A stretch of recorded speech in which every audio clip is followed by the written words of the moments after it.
É muito louco, porque assim, toda planta, a gente aprende na escola que toda planta é autotrófica, ou seja, ela produz o próprio alimento. Mas aprende na fotossíntese.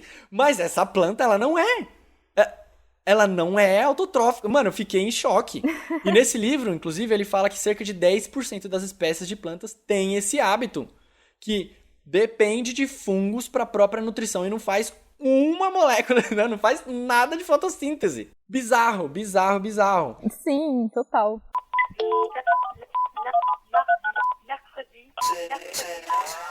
Alô? Alô? Alô? Alô? Planeta Terra! Alô?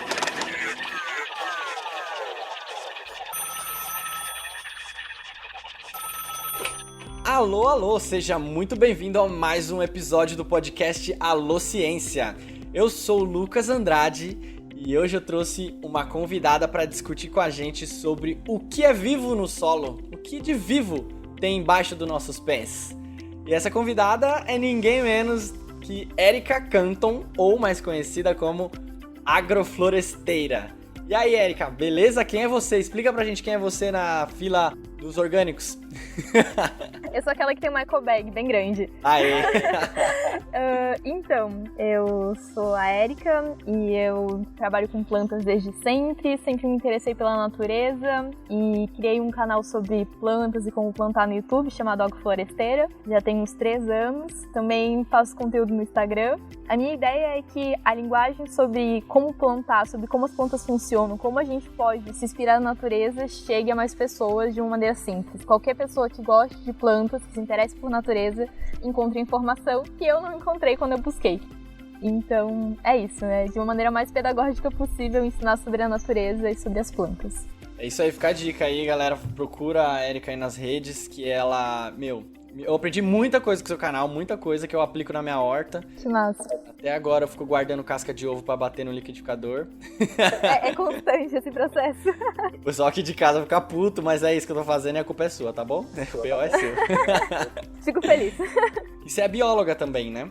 Na verdade, eu sou técnica agrícola e gestora ambiental. Nada a ver com a biologia, porém permeio um pouco essa área, porque quando a gente fala de gestão ambiental, caminha por todos esses caminhos de gestão de resíduos, de agrofloresta, de plantar de uma maneira mais orgânica. E tudo isso meio que permeia, assim, olhar para a natureza de uma maneira mais inteligente, como a gente pode usar melhor os recursos, como a gente pode degradar menos, enfim, tudo isso permeia dentro da gestão ambiental. É isso aí, pessoal, a gente vai gravar um episódio bônus pra saber mais sobre quem é a Érica, porque tem uma história bem grande, bem legal por trás, né, dela, que você largou tudo pra ir fazer uma agrofloresta em outro estado, né? É, foi isso. Você Basicamente, falando assim, certo? não achei que fosse tanto, mas É isso. Beleza? Então, bora pro nosso episódio.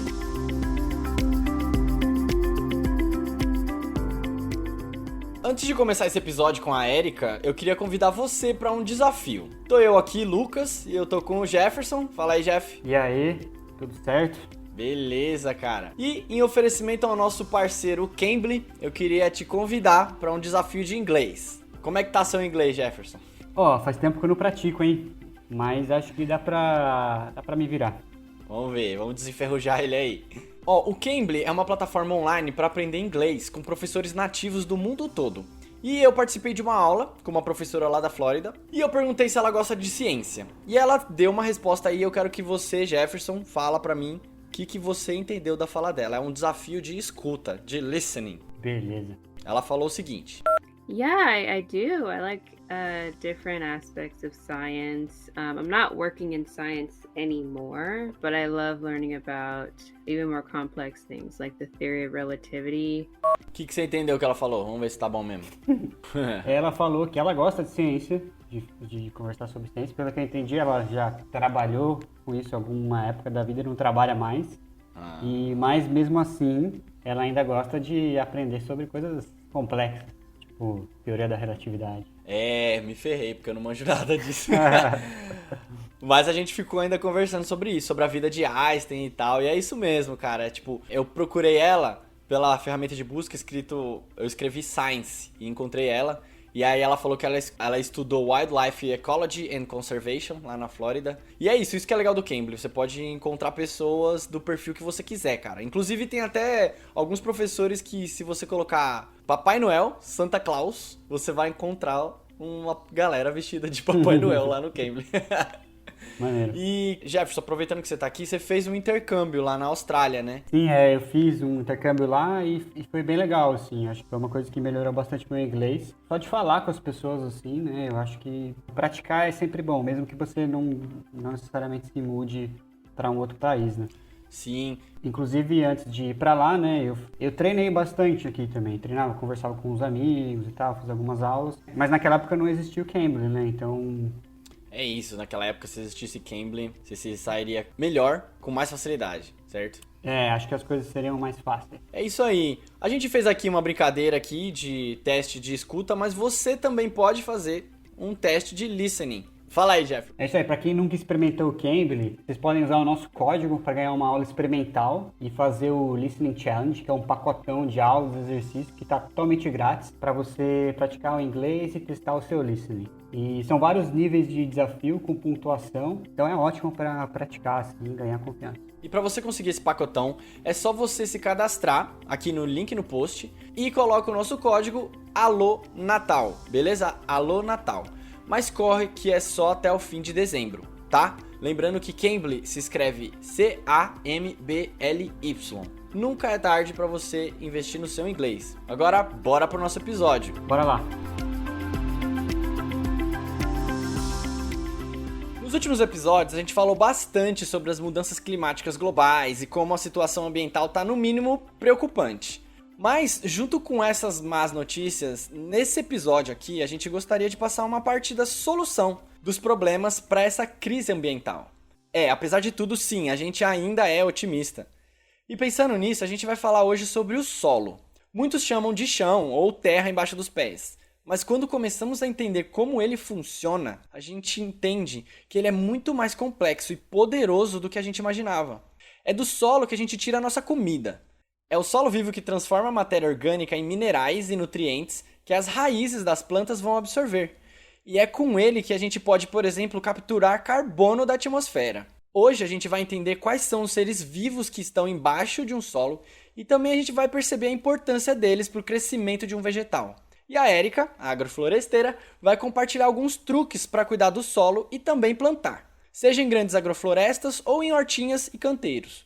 Tudo pautado em estudos que ela foi botando em prática na própria agrofloresta dela. A gente espera que até o fim do episódio você olhe para um pedaço de terra com outros olhos e perceba que abaixo dos nossos pés pode estar ocorrendo um universo vivo. Acho que esse é um bom momento para lembrar que a gente tem 2 outros episódios que falam sobre agrofloresta também, que é o 26, que é o que é uma agrofloresta, e o 60, que a gente fala sobre agroflorestas pelo mundo. São 2 episódios que se complementam bastante e ajudam bastante no entendimento do que a gente vai falar aqui hoje. Mas não precisa ouvir eles para ouvir esse episódio, certo? E antes de começar, eu queria lembrar que hoje a gente vai focar na matéria viva, beleza? Na matéria orgânica que está no solo. A matéria que é não viva, a matéria que é não orgânica, fica para outro episódio com algum geólogo por perto, beleza? Hoje a gente quer focar na matéria orgânica, tá bom? Que tem no solo. Tá, então primeiro vamos falar quem são os seres vivos que vivem embaixo do solo. O que de vivo tem embaixo do solo? E a gente separa em 3 categorias, mais ou menos. A gente chama os macro-organismos, que são de 15% a 30%. A gente já explica quem são. Os micro-organismos, que estão de 60% a 80%, mais ou menos.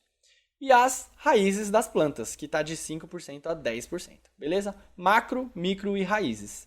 Vamos falar primeiro dos macro-organismos. Quem são esses bichos aí que dá para ser visto a olho nu? Por isso que é o nome macro-organismos.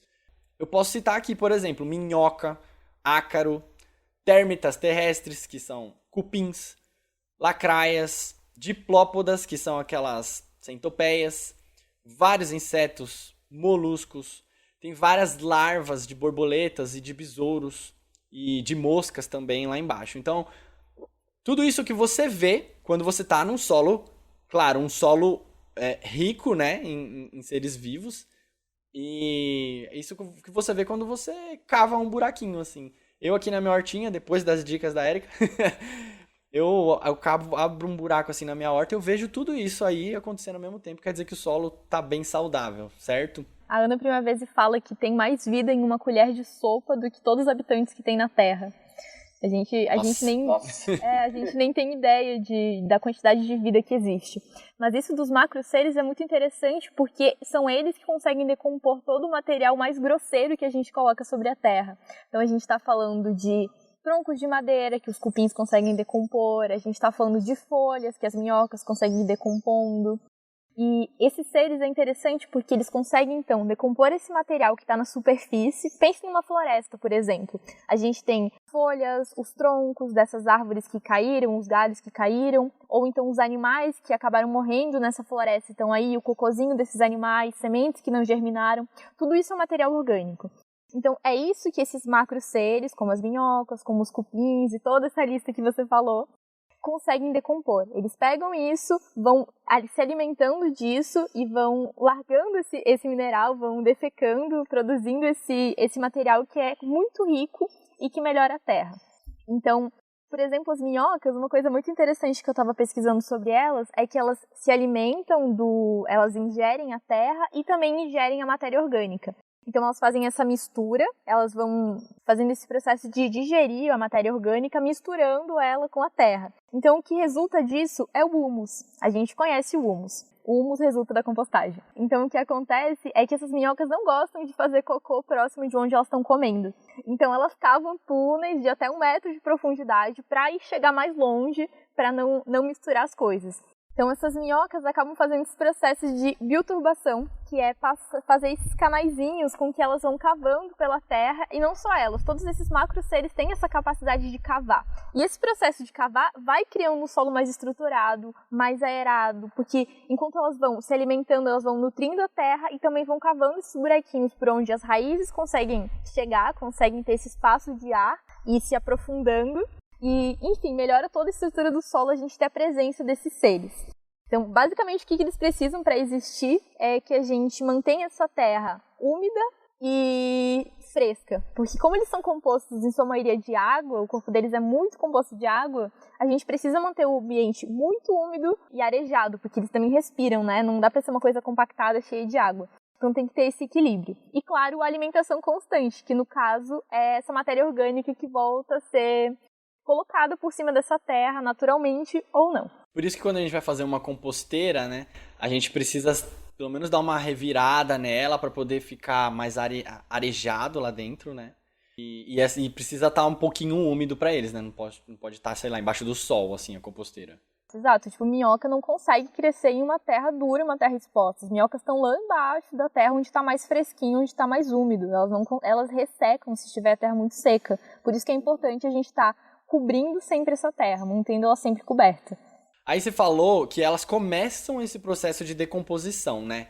Não que elas façam realmente a decomposição, né? Porque quem faz decomposição só é fungo e bactéria, né? Mas elas comem esses restinhos orgânicos que tá lá, esses pedacinhos de coisas que já foram vivas, né? E aí diminui para tamanhos menores, né? Toda essa matéria, né? E, na verdade, não é nem que elas pegam um pedaço de banana e mordem. Elas também precisam de um pouquinho mais decomposto, assim, de um pouquinho mais molenga, assim, para conseguir decompor. Não é que elas mordem uma casca de ovo. As minhocas não conseguem fazer isso. Elas precisam estar um pouquinho mais decomposto para elas também conseguirem fazer esse processo de digerir, né? Sim.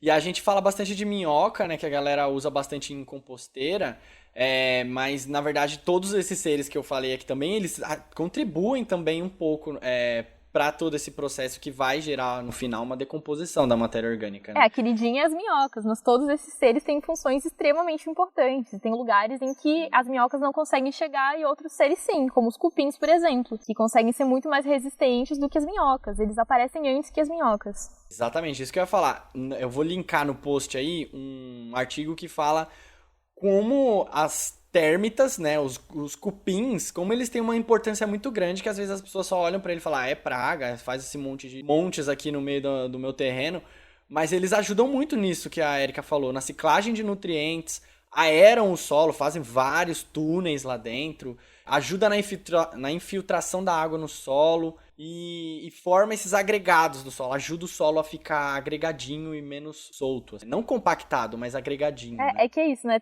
Isso de deixar o solo agregado é a solução, assim, é o segredo de uma terra boa. Porque a gente precisa pegar a terra e que ela seja grudenta. A gente fala que ela tá gordurosa. E é isso que esses seres fazem. Quando a gente tem vida na terra, faz esses agregados, que é pegar essa matéria e abraçar ela toda, como se esses seres estivessem abraçando mesmo ela e criando pequenos pedacinhos de terra que fazem ela ficar melhor, do que simplesmente fosse uma terra arenosa ou uma terra argilosa. É o meio termo entre esses dois tipos de solo, que é o que a gente chama de um solo vivo, um solo bom. Então, tipo, pra gente ter um solo vivo, a gente precisa atrair essa galera pra eles chegarem lá, né? Dá pra você, sei lá, pegar um punhado de minhoca e jogar lá, né? Mas se você precisa fazer condições pra atrair esses bichos pra irem morar lá, né? Como que a gente faz pra atrair eles pro nosso solo? Então, a gente precisa ver o que eles precisam para viver, que era isso de o solo ser úmido, ter ar e receber alimentação constante. Basicamente, isso é o segredo para eles existirem. Então, a gente consegue isso mantendo a terra sempre coberta, a gente nunca vai deixá-la exposta ao sol, porque isso vai ressecando ela durante o dia com o sol batendo direto nessa terra, acaba que evapora essa água. Então esses seres têm que ir cada vez mais profundo, e mais profundo tem cada vez menos matéria orgânica. Então a gente mantendo a terra coberta, a gente mantém esses seres ali. Não tem muito segredo, a gente manter essa terra úmida e com alimento, eles permanecem aí. Se a gente mexe nessa terra e acaba deixando ela ressecada e sem alimento, eles vão embora. Se cobre com o quê? Com o quê? Jornal?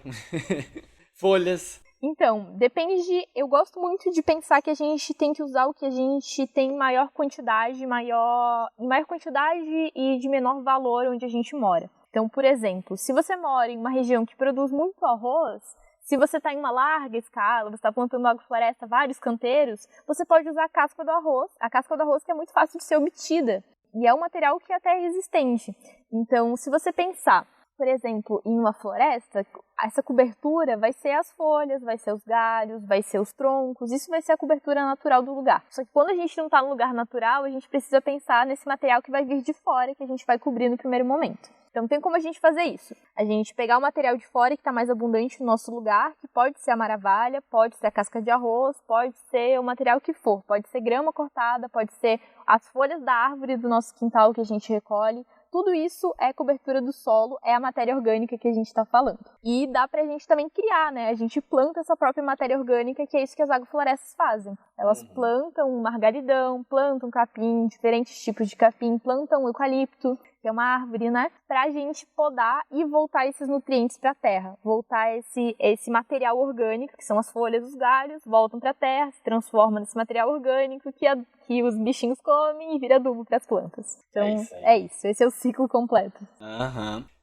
Até em horta, tipo assim, uma horta só de alface, eu tenho que cobrir. Eu tenho que cobrir a terra dela. É bom eu cobrir ela com alguma coisa.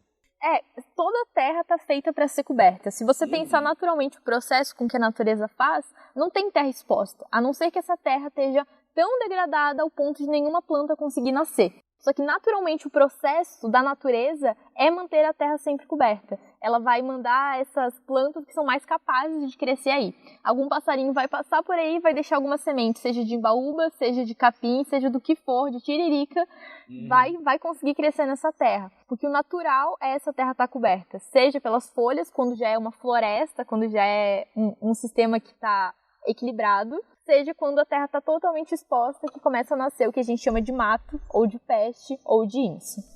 Que na verdade são as plantas mais capazes da natureza de crescer nesses lugares que são totalmente inóspitos, batendo sol na cabeça, sem irrigação, e elas conseguem crescer aí nessa terra exposta. Então, para que isso não aconteça no nosso canteiro de alface, porque a gente está pensando nesse canteiro de alface, né? Se a gente deixar entre esses pezinhos de alface e terra exposta, o que acontece é isso, começa a crescer esses matos, essas plantas que são espontâneas, que crescem aí. Então, para isso não acontecer, a gente usa cobertura. E a cobertura também faz com que a gente precise irrigar menos, faz com que a gente consiga manter mais vida nessa terra, os nutrientes não evaporam com facilidade, porque quando a gente deixa a terra exposta, além de a água evaporar, os nutrientes também evaporam. Então, a gente perde nutrientes para o ar. Então, várias vantagens da gente manter a terra coberta, além da vida, que é o que a gente está falando, de manter a vida realmente viva nessa terra, né?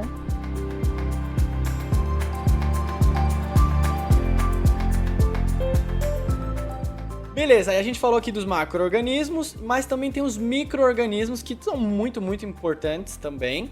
Eles são 60 a 80% dos organismos vivos que estão embaixo do solo, que são as bactérias e os fungos. E eles mesmos, eles que fazem esse processo que só eles fazem, que se chama decomposição. Pega a matéria que é orgânica, ou seja, resumidamente, uma matéria que já foi de um ser vivo um dia, e transforma numa matéria inorgânica, que é algo que a gente fala que é não vivo, uma coisa que sais minerais, por exemplo, ou nutrientes. Eles fazem esse processo que a gente não faz e as plantas também não fazem, só bactérias e fungos, certo? E primeiro citando as bactérias, aí, de que maneira ela tá... Tem várias bactérias no solo, várias, mas tem uma que eu queria citar que é muito importante aí, que é a Rhizobium, que é um agregado de bactérias que vive junto à raiz de plantas do tipo leguminosas. Dentro das células da raiz. Dentro da célula, exatamente. É uma simbiose, né? Sim, total. A gente citou isso no episódio 92 de facilitação. Meu preferido.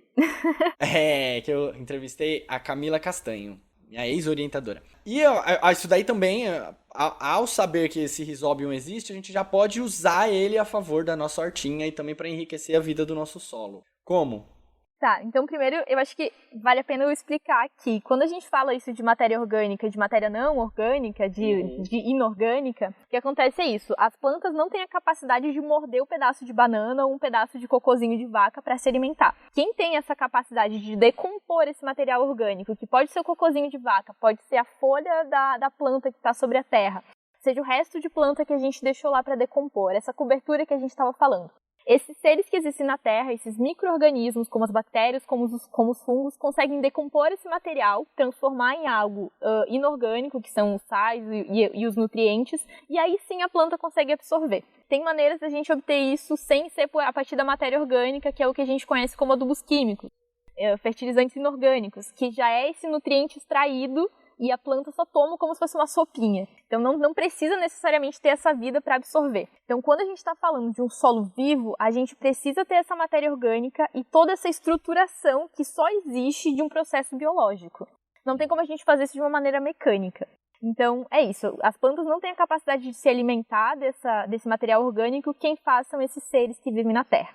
Essa bactéria em específico que você estava falando, ela é das raízes, né, das leguminosas, que é tipo, não vem de legumes, gente, não confunda leguminosas com plantas de legume.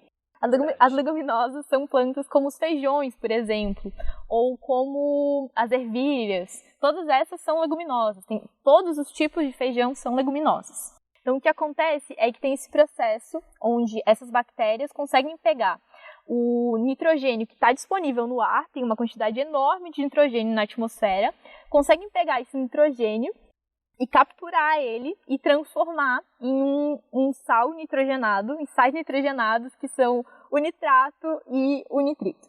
Então, elas conseguem pegar esse nitrogênio que está disponível no ar, que é uma quantidade enorme, e disponibilizar isso no solo para a planta. Então, a gente fala que tem plantas que são fixadoras de nitrogênio, que são essas leguminosas. Só que, na verdade, a planta não é fixadora de nitrogênio, né? Quem é são essas bactérias que estão junto com ela em simbiose nas suas raízes. Então, essa é a importância de ter essas bactérias, porque é muito difícil a gente obter nitrogênio e ele é muito importante para as plantas. Tem 3 nutrientes principais que as plantas precisam muito, que é o N, P e o K, nitrogênio, fósforo e potássio. O nitrogênio faz a planta crescer, a parte verde, a parte estrutural dessa planta. Então a planta precisa muito, muito de uma grande quantidade desse nutriente. E é muito difícil ele estar disponível naturalmente na Terra. Na maioria dos solos falta nitrogênio, não tem demais, sempre falta. Então a gente pode utilizar dessas plantas, que são as leguminosas, para a gente colocar mais nitrogênio no nosso solo. Então dá para a gente plantar nossa hortinha, nossa agrofloresta, pensando nessa maneira natural de adicionar nitrogênio na terra, que é a partir das leguminosas. Então a gente faz a nossa hortinha plantando abóbora, feijão e milho, por exemplo. Então o milho que gosta de muito nitrogênio vai ter o nitrogênio a partir do feijão que está do lado dele. E dá pra gente plantar feijão de porco, dá pra gente plantar feijão anu ou feijão gandu, que é um tipo de árvore que também tem essa capacidade de fixar o nitrogênio. É isso, então usar essas plantas que têm bactérias para enriquecer o solo de uma maneira muito, muito mais natural e deve ser até bem mais barato, né? Você não precisa ficar comprando nitrogênio. Né? Muito mais barato. E é uma forma com que, como eu falei, o processo biológico, o processo mecânico da gente, na verdade, não tem como a gente estruturar a terra de uma maneira mecânica. Não tem como a gente estruturar a terra, tornar um solo melhor a partir dos adubos químicos. Tem como a gente melhorar ele a partir da vida, a partir das plantas, das bactérias, dos fungos, da matéria orgânica. Aí sim a gente consegue melhorar a terra. Como a Preta Terra diz, não sei se você conhece eles, até falam que isso daí é hackear, entender como funcionam os processos da natureza e hackear eles, né? Usar de uma maneira inteligente, né? A gente ir lá e tipo, extrair nitrogênio de não sei da onde, comprar, trazer pra cá, a gente jogar no solo, isso daí não é inteligente, né? Assim, eu entendo que para larga escala, ok, é outro esquema. Mas quando a gente está falando de um pequeno quintal, a gente está falando de uma horta, não faz nenhum sentido a gente não usar os mecanismos com que a natureza já tem disponível a nosso favor. É isso aí. Então, falamos de bactérias aqui, tem muito mais outros, tem outros micro-organismos também, tem amebas e tal, mas aí a gente queria focar também no fungo. E aí o fungo, vixe, aí vai entrar num buraco aqui sem fundo. Nossa, conversa infinita agora. É infinito, porque a gente quer citar muito as micorrizas, né? Embaixo do solo tem muitos outros tipos de fungos. Os fungos, eles são seres que eles fazem fiozinhos, vamos ser bem didático. Fazem fios, que a gente chama de hifas, e esses fios são uma célula do lado da outra, como se fossem vários bloquinhos, e elas se comunicam fazendo aí fios gigantes, né? Tem até um dos maiores seres vivos do mundo, é um fungo, né? É o fungo do mel, cogumelo do mel. E embaixo da terra, além desses fungos aí que vivem não associados a plantas, existem uns que chamam as micorrizas. Eles se associam às raízes das plantas e ele forma aí uma rede embaixo da terra, que até é conhecida aí vulgarmente como a internet das plantas ou a internet das árvores. E a primeira vez que eu fiquei sabendo disso, eu falei assim, isso é uma mentira, nossa, sabe? Tipo, eu vi acho que num documentário isso, eu falei assim, olha, tava bom esse documentário, até começar a contar essas mentiras aí, sabe? Porque parece muito mentira contar pra você que tem uma rede de internet embaixo da terra, que as árvores se comunicam através dela, sabe? Parece mentira. Mais ou menos. Pra mim sempre fez um pouco de sentido e eu não tava entendendo o que acontecia. Porque não podia ser só pelo ar a comunicação. Não podia ser só a partir de aerosóis. Eu não estava acreditando nisso. Então tinha que ter alguma outra forma com que isso estivesse acontecendo. Principalmente depois que eu li A Vida Secreta das Árvores. Então, quando eu li esse livro ele é maravilhoso, mas ele não bota tantos artigos científicos, tipo, para cada afirmação que ele faz. E aí ele conta um caso, inclusive no começo desse livro, que ele tava andando, o cara trabalhava numa floresta lá na Alemanha, se eu não me engano, e aí ele esbarrou com um tronco gigantesco. Uhum. E esse tronco, um toco de árvore, na verdade. Uma árvore que devia estar lá há muito tempo, só que cortada no meio, ou seja, sem nenhum tronco, nem galho pra cima, nenhuma folha. Ou seja, não estava fazendo fotossíntese. Uhum. Teoricamente morta.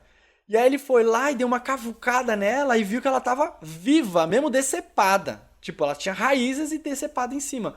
E aí ele falou que, ela devia estar lá há muito tempo viva e tal. E na verdade o que estava mantendo ela viva era nutrientes que outras árvores estavam passando para ela. Esse livro eu comecei a ler ele várias vezes. Quando eu comecei a ler a primeira vez eu fechei ele nesse momento. Falei, vai enganar a trouxa pra lá. Sabe? Juro mesmo. Eu falei até com a minha orientadora da época, Adriana. Eu falei assim, você já leu esse livro? Mano, mó cara de pseudociência, sabe? Mas isso existe. Hoje eu quebrei a cara, isso existe. Eu também fiquei um pouco decepcionada com isso, da falta de artigos, da falta de tipo, de onde você tirou essas informações magníficas? Me conta aí. Exatamente. E aí, já vamos citar um livro aí que a gente vai falar no Disco de Ouro, né?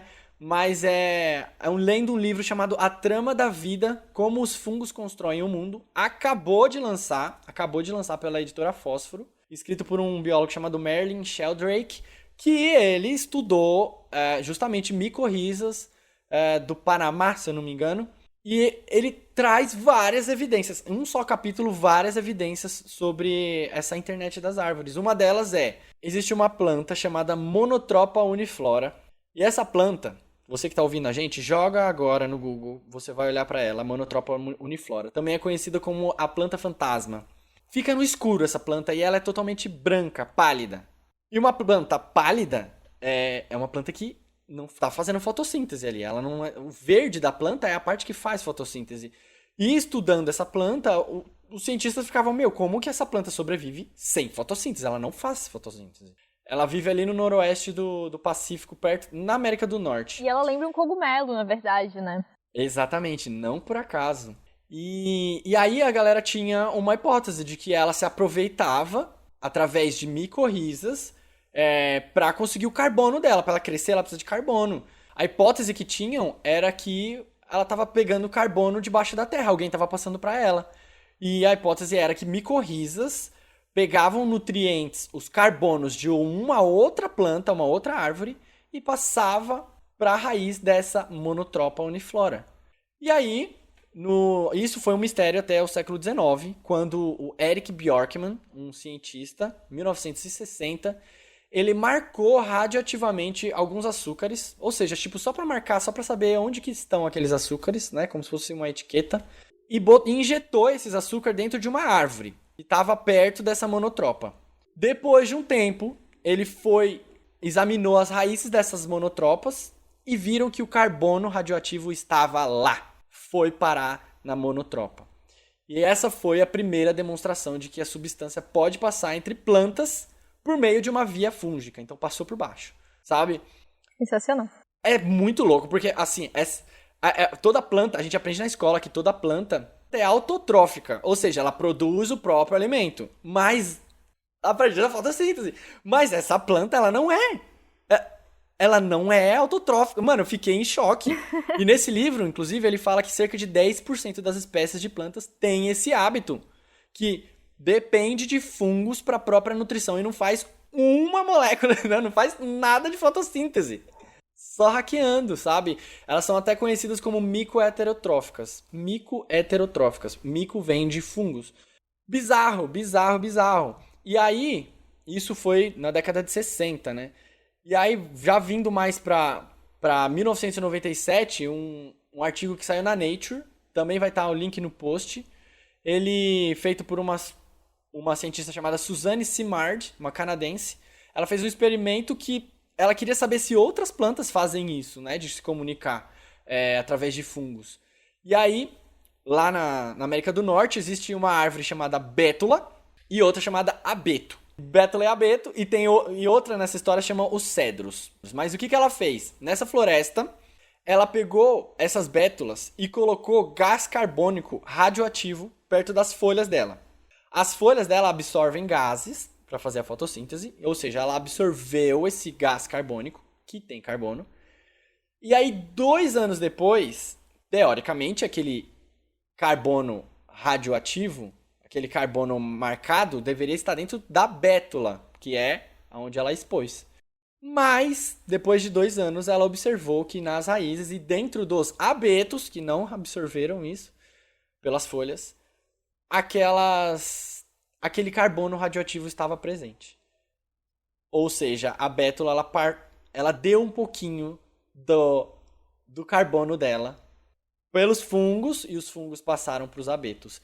E detalhe, os cedros que também estavam nessa mesma região, eles não estavam com esse carbono porque já sabiam-se que ele não fazia ligações micorríticas, ou seja, as micorrizas dele não se ligavam com as bétulas e nem com os abetos. Então é outra bolha, outra rede social. Nossa, isso é sensacional, né? O quanto, na verdade, isso tudo é muito complexo, porque as plantas e os fungos são muito promíscuos. As plantas podem se associar com dezenas, centenas de fungos, e os fungos também podem se associar com dezenas de plantas. Então é realmente muito complexo essa rede. Sim, de quão longe ela pode chegar, quais plantas estão conectadas, quais não estão. Uhum. E ainda tem isso, né? Tipo, aquelas que são excluídas do sistema. E também tem a parte mais interessante, que é essa gestão que os fungos, que os fungos, né, fazem dos nutrientes que circulam por eles. Que nesse livro ele também chama de taxa de câmbio, né? Que eles podem deixar esses minerais circulando, os fungos podem deixar esses minerais circulando no corpo deles até encontrar um momento certo para disponibilizar para a planta que eles querem. Então eles também podem fazer esse controle de quem recebe, quanto recebe e super interessante também. Isso é muito bizarro, velho, porque ele até discute que, qual é a vantagem dessas bétulas, por exemplo? Por que ela fica dando carbono pras outras, assim? Tipo, isso não é vantajoso pra ela, né, diretamente. E aí ele fala, a gente tá olhando pelo olhar errado, a gente tá olhando pelo olhar da planta. Mas, na verdade, o fungo que tá regulando aqueles nutrientes. Pro fungo é muito importante ter uma variedade de árvores, que ele tá ligado com várias raízes lá embaixo do solo. E é importante que tenha essas variedades vivas. Então, se o abeto tá pra morrer lá, não é bom pra ele. Então, ele pega um pouquinho do carbono das bétulas, passa pros abetos, pra ele ter ali o jardim dele, e ele ter sempre pelo menos um investimento que tá prosperando e dando nutrientes pra ele. Exato. É isso. Então ele acaba fazendo essa regulação de manter todo mundo feliz, porque ele também precisa dessa diversidade, né? Então ele mantém a biodiversidade de plantas, porque ele também precisa disso. Cara, é muito bizarro. É muito bizarro. Nesse estudo da Suzane, ela também percebeu que os abetos, os que recebiam, os que estavam num lugar muito sombreado, eles recebiam uma quantidade maior de carbono dos doadores, que são as bétulas. Eles receberam mais, os que estão mais sombreados, ou seja, os mais pobres em carbono, os que estavam mais necessitados. Ou seja, o fungo, ele faz essa administração aí, né? A gente até tava falando no WhatsApp, né? Que isso daí é como se o fungo cobrasse impostos dos mais ricos. E ele faz isso também com as orquídeas, que as orquídeas, na verdade, no primeiro momento, elas não conseguem fornecer o que ele precisa, não conseguem ter uma troca justa. Então, no começo, o fungo simplesmente vai alimentando essas orquídeas e depois, a longo prazo, elas pagam de volta o que elas pegaram desse fungo. Então, é sensacional. É um investimento na parte do fungo, né? Aham, ele é tipo o Estado, assim, que investe em pequenos empreendedores, ou ele é tipo um banco também, e cobra. Não, sensacional. Mas sem juros. Não sabemos. Né? E é isso acontece não só com carbono, mas também isso acontece com nitrogênio, fósforo e água. Então o fungo, através das redes, dessas micorrizas, acontece uma comunicação entre as árvores. Cara, assim, dá muito pra gente ficar falando outras coisas que acontecem através dessas micorrizas. Mas a gente recomenda muito que você leia esse livro, A Trama da Vida. E, inclusive, a gente vai sortear nas nossas redes sociais. No fim do episódio eu explico com mais detalhes. Mas é incrível. Esses negócios das micorrizas eu comecei a respeitar muito mais do que eu já respeitava os fungos. Sim, com certeza. É que tá em tudo, né? A gente não tem ideia do quanto eles estão presentes, mas eles estão em todos os lugares. E há muito mais tempo do que a gente imagina, né? Exatamente. E aí, trazendo um pouco pra prática agroflorestal, né? Eu acho que essas micorrizas são importantes, né? Você saber que tem micorrizas lá embaixo do seu solo é importante para a saúde do solo como um todo, né? Se faltar um nutriente ali, talvez esse fungo redistribua para outra árvore que esteja mais necessitada. Então, esse meu sistema tá um pouquinho mais resiliente, tá um pouquinho mais resistente, né?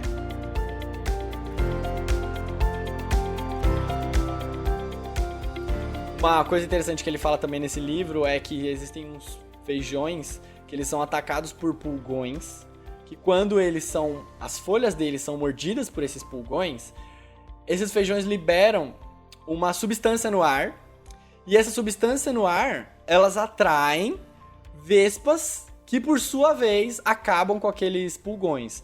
Elas predam eles, assim. Então, primeiro, uma comunicação. Caraca, o que tá acontecendo no ar e a gente nem sacou. O que eu vejo de mais interessante é que, exatamente por esse fungo comunicar todas essas plantas, é que criou esse aerosol, esse chamado para as vespas ainda mais potente. Então, se fosse só um feijãozinho chamando, não teria tanta força, tanto efeito, quanto toda essa massa de aerosol que chama tantas vespas que acaba realmente eliminando esse pulgão ou diminuindo muito a quantidade de pulgão. Então, esse equilíbrio também do ecossistema acontece quando a gente tem uma vida no solo realmente viva, realmente eficiente, equilibrada, que é a partir desses fungos também. É isso, né, cara? Eu fico pensando quantas coisas que estão acontecendo assim no ar, embaixo da terra, de comunicação, que a gente não conhece ainda. Se você plantar só um tipo de espécie, talvez essas vespas nem tenham habitat para morar por perto, para serem chamadas para poder atacar esses pulgões. Então, tá acontecendo aí, com a biodiversidade, tá acontecendo uma comunicação entre espécies, assim, que a gente ainda não entende. Não entende. Simplesmente tá tentando organizar as plantas da maneira que a gente acha que deve organizar. Claro, tem todo um embasamento para fazer uma monocultura, que não estou menosprezando, mas existem processos que ocorrem naturalmente que a gente precisa entender isso. E a gente perde muito ao fazer só o plantio de uma única espécie, né? Exato, é isso que me interessa muito, sabe? A gente investir mesmo em ciência em sistemas que são de policultivo.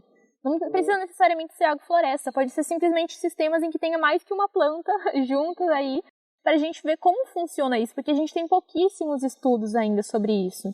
Comparado ao tanto de estudo que a gente tem no sistema de monocultura, né? A gente tem pouca tecnologia também nesse tipo de sistema. Então a gente precisa falar sobre, a gente precisa com que mais pessoas se interessem por esse assunto e mais pessoas plantem em policultivo, para a gente ter mais estudos sobre. É isso. Terminamos aqui de falar sobre os micro-organismos, daria para falar mais, obviamente. E para terminar essa primeira parte, dos seres vivos que moram embaixo do solo, que vivem embaixo do solo, também tem uma parcela aí que eu falei, que são as raízes, né? Como que a gente pode pensar numa horta assim, lembrar que as raízes estão ali? Como que a gente pode usar as raízes como aliada no nosso cultivo, Érica? Então, como eu falei no começo do episódio, tem essas raízes que aparecem de maneira espontânea, que na verdade são as plantas em si que aparecem de maneira espontânea quando a gente deixa a terra exposta.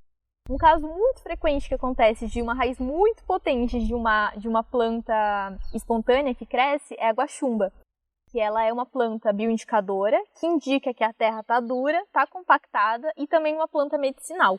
Então essa planta consegue, com a sua raiz muito resistente, quebrar lajes que existem na terra. Então logo abaixo de uns 20 centímetros tem uma camada super compactada da terra com que a raiz dessa planta consegue quebrar. Quebrando essa laje compactada, a gente consegue com que outras plantas também consigam se desenvolver aí. Então ela vai meio que soltando essa terra que está super dura e deixando ela mais arejada para que aumente a biodiversidade de plantas. Então, naturalmente, tem essas plantas que já crescem nesses lugares que estão favoráveis para elas. Dá para a gente também utilizar de plantas que a gente planta realmente com a intenção de descompactar a nossa terra, como o feijão gandu, por exemplo, que é uma raiz muito resistente que consegue ir soltando também essa terra parecida com a guaxumba.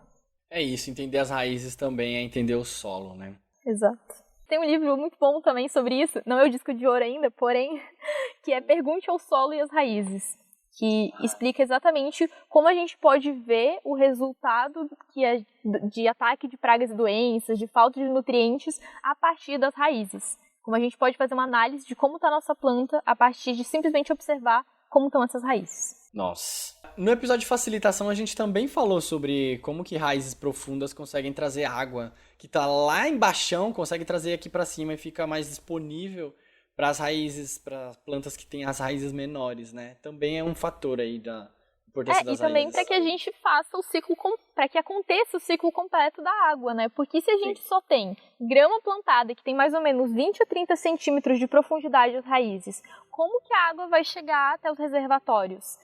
Como a gente vai ter esse ciclo completo da água, dos rios se preenchendo de novo, desse ciclo completo? Como a gente vai ter isso se as raízes são muito curtas? A gente pode observar esse processo em um campo de futebol, por exemplo, em um gramado muito grande. Quando chove muito, a água fica empoçada, porque ela não tem para onde descer, não tem raízes profundas que levem para baixo.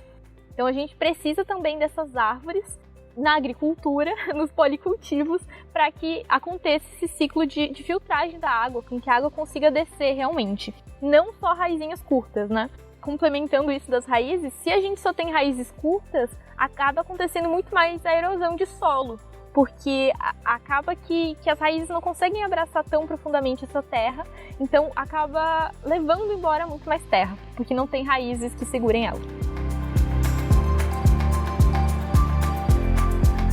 E eu acho que é importante a gente também comentar o que tem no solo além de matéria viva.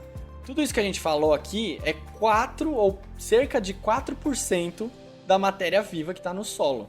Mas a gente também tem a matéria orgânica morta, que isso é 96% de todo o carbono que está embaixo da terra. E por que eu estou falando de carbono? É o que eu falei no começo do episódio. A gente pode usar o solo como um importante estoque de carbono. Nesse momento, as mudanças climáticas globais estão acontecendo principalmente porque o carbono ele está no ar numa quantidade muito grande. O carbono ele não é um problema. O problema é onde ele está. O problema é que ele está em forma de gás carbônico e metano, ele está na atmosfera. Se a gente encontrar maneiras eficazes de pegar esse gás carbônico e reservar ele em algum lugar, guardar ele em algum lugar, aí a gente consegue mitigar um pouco esse problema das mudanças climáticas globais. E o solo, ele pode ser um grande aliado para isso. Então, os solos do mundo inteiro, ele tem mais carbono agregado nele do que se você somar o número de carbono na vegetação e na atmosfera. Então, o solo ele serve como esse reservatório de carbono. É um importante aliado para a gente colocar todo esse carbono que está no ar, a gente tentar colocar ele no solo. Claro que ele não vai resolver todos os nossos problemas, mas é importante a gente saber que ele tem essa capacidade. Tudo que a gente falou até agora é matéria viva, né? Menos de 4%, que são esses fungos, bactérias, minhocas, ácaros e tudo mais. Mas a matéria orgânica morta, que é 96%, também tem a sua importância, né? Não só porque está em 96% de todo o carbono orgânico que está embaixo do solo, mas é nessa matéria morta que o carbono vai ficar estocado embaixo do solo, tá? Então, ele tem 3 principais processos responsáveis pelo sequestro de carbono no solo, que é o humus, que a gente chama de umificação, a agregação e a sedimentação. O humus, ele é esse resultado da decomposição. Ele é muito importante para isso, né? É importante que ele fique lá embaixo do solo. Sabendo disso, é importante a gente sacar que os tipos de cultivo que a gente faz normalmente com aquelas... A gente, né?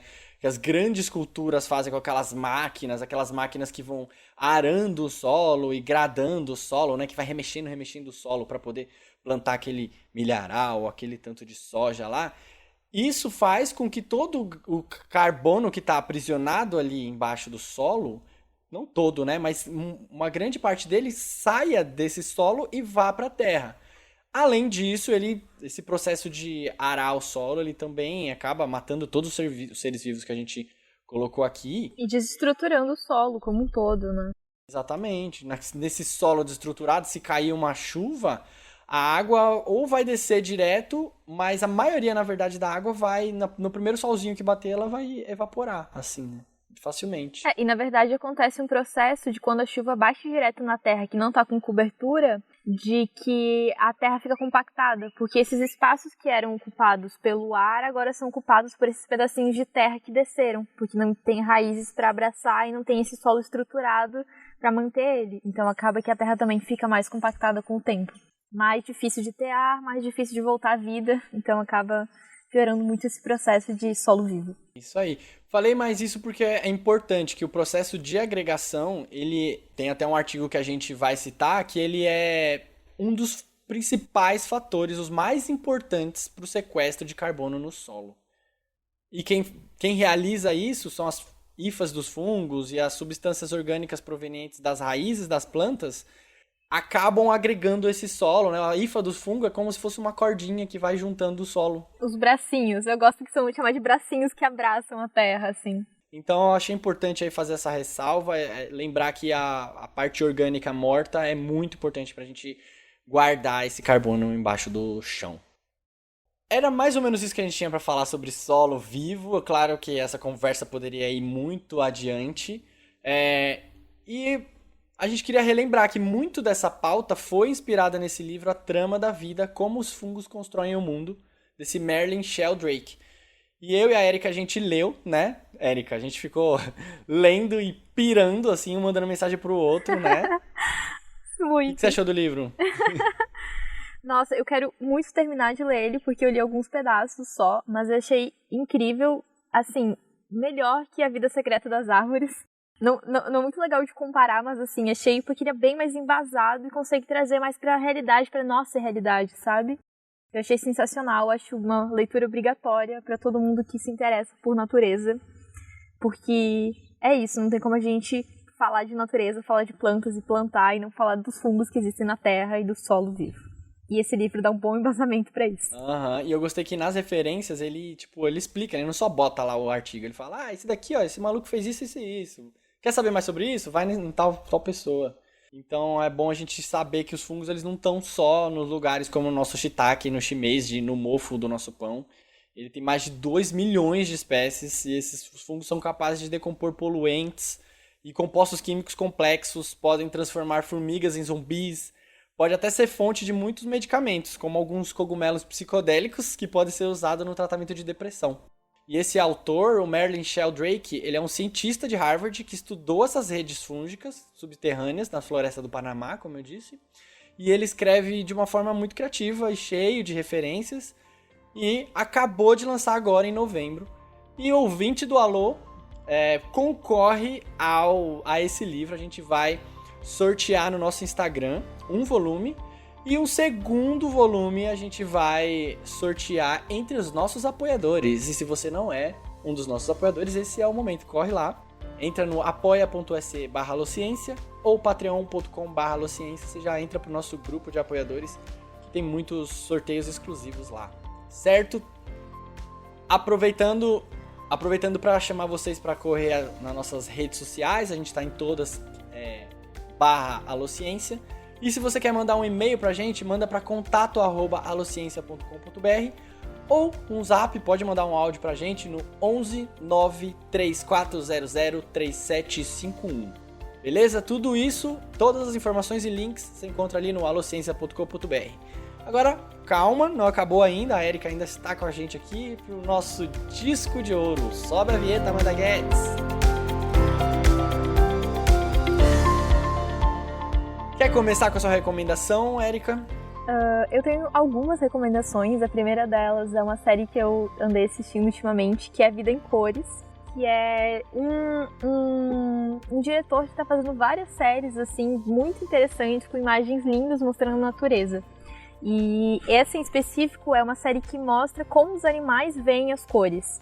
Então é sensacional pra gente entender um pouco melhor de como funciona isso tudo. Sensacional. Na Netflix, né? Na Netflix. Lindo demais. E é com o David Attenborough, né? É, cara, sensacional. E é isso. Bom, eu tenho mais algumas. A Vida Secreta das Árvores, que também ajuda muito a elaborar toda essa questão do Wi-Fi das plantas, da internet das plantas. E outras questões também a ver com a natureza e ecossistema e como as árvores se ajudam. Então, sensacional também. E também os livros da Ana Primavera em geral. Todos eles, como que eu citei, Pergunte ao Solo e as Raízes, é um bom livro. E todos eles também dão uma boa base para quem não entende muito sobre plantas. Tem alguns até que são voltados a contos infantis. Então eu acho super legal para quem quer começar a se inteirar no assunto. Ela é uma boa base, uma boa referência. Boa! Minha recomendação, duas. Uma é uma playlist. Procurem por nossas playlists do Alô Ciência. Se auto-recomendando aqui. A gente está organizando os nossos episódios em temas e principalmente de conservação. Tem muitos, assim, que tá espalhado ao longo da nossa história aí de quase 5 anos.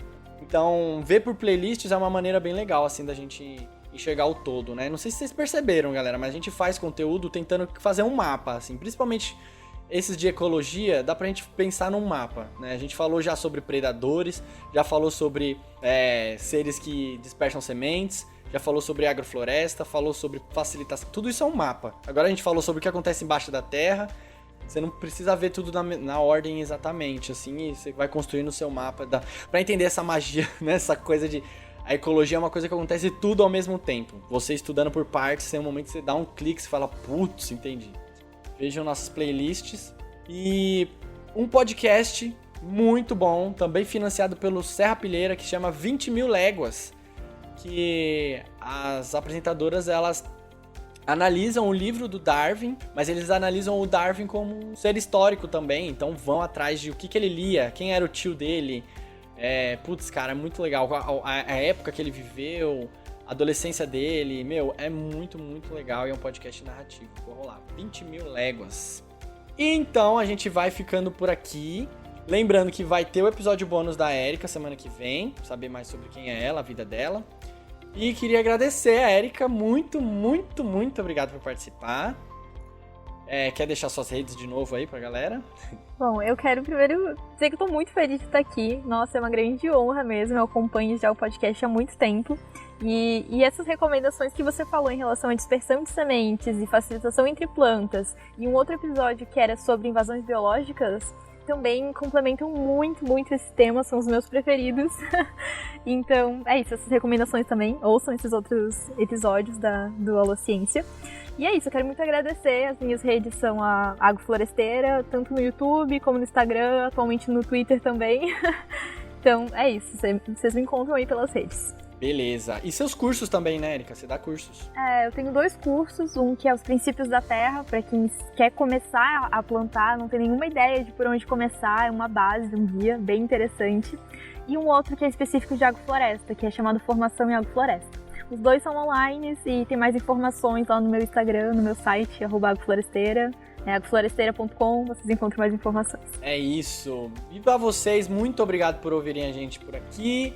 Até mais, ou quando tivermos mais fichas. Falou!